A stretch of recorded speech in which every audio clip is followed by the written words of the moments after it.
The second inquiry offers the psychology of the conscience, which is not, as people may believe, the voice of God in man. It is the instinct of cruelty that turns back after it can no longer discharge itself externally. Cruelty is here exposed for the first time as one of the most ancient and basic substrata of culture that simply cannot be imagined away.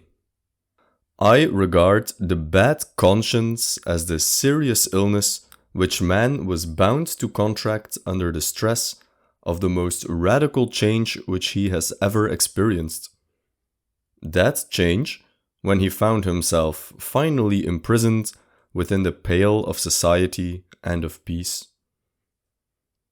In the second essay of the Genealogy, Nietzsche explores the concepts of autonomy, conscience, and free will. This is probably the most difficult of the three essays that constitute the Genealogy. For that reason, we highly recommend you first watch our series on Daybreak. The explanation of what Nietzsche termed morality of custom will help you immensely when trying to understand this essay. Promises. In the opening paragraph of the essay, we are asked to think about the concept of a promise. What does it mean to promise something? A promise is something you say you will do in the future. So it consists of two parts. First, you say, I will, and then, at a later date, you actually do it. You commit to something. Nietzsche calls this the memory of the will. But there is a problem. We can't predict the future. What kind of guarantee is there I will be able to actually fulfill my promise? Between the original I will, I shall do, and the actual discharge of the will, its act, we can easily interpose a world of new strange phenomena, circumstances, veritable volitions, without the snapping of this long chain of the will. But what is the underlying hypothesis of all this? How thoroughly, in order to be able to regulate the future in this way? To see the distant as present and to anticipate it, to fix with certainty what is the end, and what is the means to that end. Above all, to reckon, to have power to calculate. How thoroughly must man have first become calculable, disciplined, necessitated, even for himself and his own conception of himself, that, like man entering into a promise, he could guarantee himself as a future. To be able to promise something means you are able to guarantee a certain kind of future in which you will be able to fulfill that promise. We must, in other words, do away with nasty surprises that life might throw at us, that will ruin and disrupt our plans. We must become calculable, dependable, responsible. We must make our environment calculable, but also ourselves. Groups of humans need to become calculable. We all have to be on the same page. We must become more like each other. To become dependable, we must become uniform. We must become the same as our neighbor. That task of breeding an animal which can make promises includes the more immediate task of first making man, to a certain extent, necessitated, uniform, like among his like, regular, and consequently calculable. So what is happening here? This is simply the birth of a kind of morality, a set of rules on how to behave. This first morality is dubbed the morality of custom. This creation of the morality of custom, this great prehistoric work, as Nietzsche calls it, has made man dependable, calculable. In other words, we find the first seeds of civilization in this morality of custom. In the morality of custom, what is good is simply adherence to the tradition or custom itself. Something is good because we have been doing it that way for years.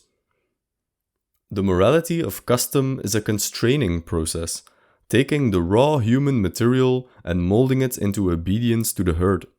What is good is what follows tradition, and that which breaks tradition, or rebels against it, is bad. We explore the concept of morality of custom more deeply in our series on Daybreak. In fact, the following quotation is illustrative. What is tradition? A higher authority, which is obeyed, not because it commands what is useful to us, but merely because it commands. This morality of custom, what did it look like exactly? Nietzsche gives examples.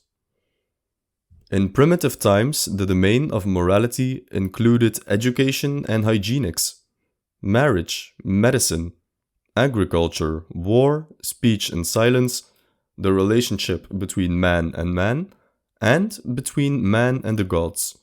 Morality required that a man should observe his prescriptions without thinking of himself as individual.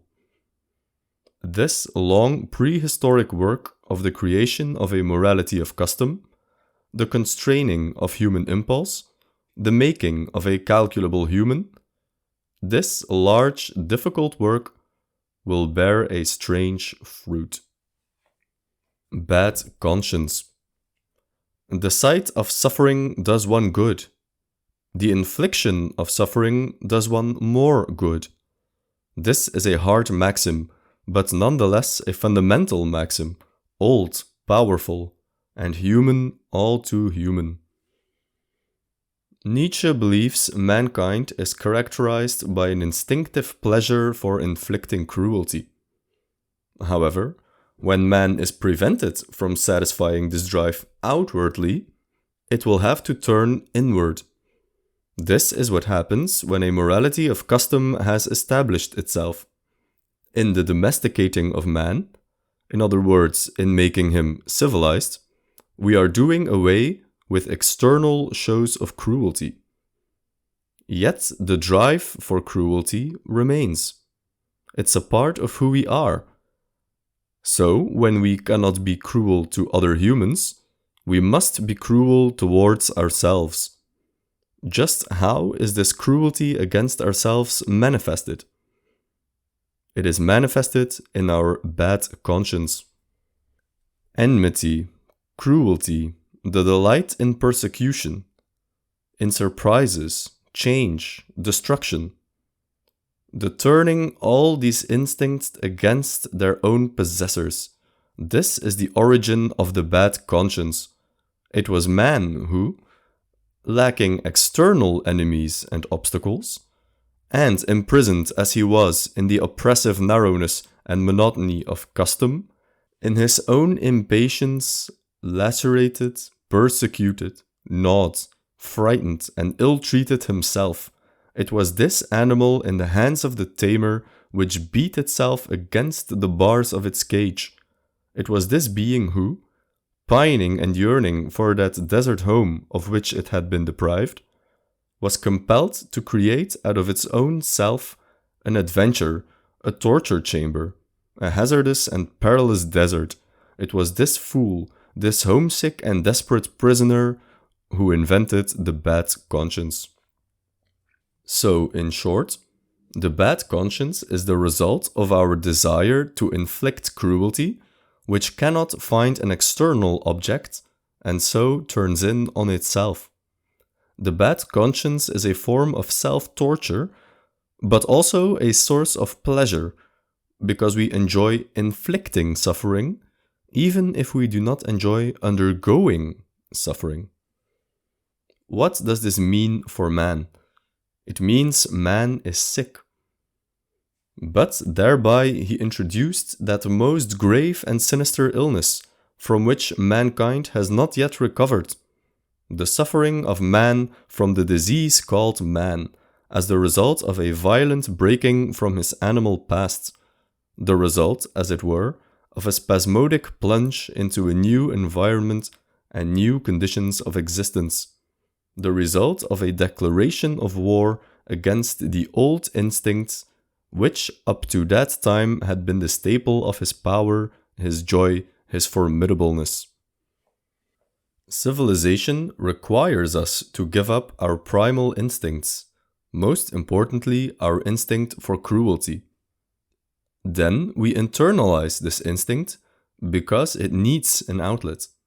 The result is we inflict suffering upon ourselves. This kind of self-torture, the chaining of our instincts, results in a nasty feeling which we have come to call a bad conscience. What comes next? Next, we look for meaning for our suffering. What really raises one's indignation against suffering is not suffering intrinsically, but the senselessness of suffering. Of course, religion provides the meaning for our suffering. That will for self-torture, that inverted cruelty of the animal man, who invented the bad conscience so as to hurt himself after the natural outlet for his will to hurt became blocked. In other words, this man of the bad conscience exploited the religious hypothesis so as to carry his martyrdom to the ghastliest pitch of agonized intensity. Owing something to God, this thought becomes his instrument of torture. He apprehends in God the most extreme antithesis that he can find to his own characteristic and ineradicable animal instincts. He himself gives a new interpretation to these animal instincts as being against what he owes to God. If man naturally has a capacity for cruelty and violence, this will become turn the other cheek in religious teachings. If a man's natural instinct is to acquire resources and wealth, religion will turn this drive into a sin and call it greed. And, finally, even our existence itself becomes cause for concern. If man's natural instinct is to live, and live vigorously, religious doctrine will recommend an ascetic life, a life of withdrawal, and it will place greater importance on the world beyond than on the world of here and now. In this way, religion is a justification for the suffering man feels when his instinctive drives have become so internalized they cannot be externalized. The religious person turns away from the world and from himself. We see this with monks and ascetics. Christian saints and monks who live in monasteries, high up in the mountains, far away from the rest of the world. We see this also with Indian Brahmins and Sufi mystics. Nietzsche has a lot to say about these so-called ascetics. But that's the subject for the next video, when we tackle the third and final essay of the genealogy, entitled, What is the Meaning of Ascetic Ideals? Thank you for watching, and we'll see you in the next one.